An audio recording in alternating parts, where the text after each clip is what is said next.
the second thing that I had issues with was like world building. The NPCs. Mm-hmm. They felt like hardcore ass NPCs. Yeah.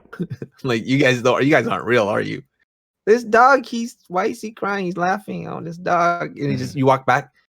You said that 10 minutes ago, little girl. Like I think I mean, but that's the nature of NPCs. I understand that. So you can't really fault them for that, for sure. Right. But this is a problem. Like it would be like, I need you to go help me. This thing, it's like 2 blocks away. There's a monsters. Mm-hmm. Can you go help us go kill it? Like, okay. Mm-hmm. Little side mission. I'm like, it just doesn't feel like this is how like the world would like this. Like, why is there monsters so close by? It's kind of dangerous. And why are kids going to play with this? It doesn't match. It's like the little fairy with the dark nature of Berserk. Yeah, you have little kids going out there playing this gas monster spewing out. It's a the 2 worlds don't interact. Then I'm just like, okay, this is fucking game. Like, they're just putting 2 polygons together, fight. There, and every interaction, it needs to have some sort of level of just like weight to it. If you're gonna do a monster that's gonna be out there that's terrorizing kids, you got to build up that shit hard, man. You got to slow burn it, and then you're like, oh, okay, that's the monster we're dealing with. He's bothering these kids. No, it's like, nope, we can't play over there anymore because there's a monster there. Go kill him. Okay, I'm gonna go beep boop beep boop. He's dead. Go ahead. And it's like, oh, my wife used to go trade over there, but there's a monster. It's just, it's like there's a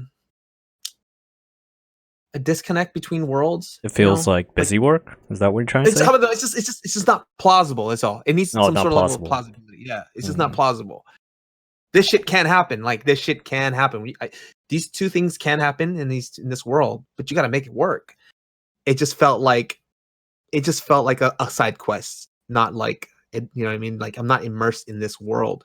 I want to forget that I'm playing a game, and actually like worried about the same things these kids are. So it's like, if I'm ordered to do something, I have to feel like I care. But that's like a common trope in like JRPGs in general, where it's like they tell you to go do some ridiculous thing, like kill 10 monsters or kill this monster that's outside my town or whatever, or go over to this person. It's a common trope for like JRPGs. Would you agree with that? I know that.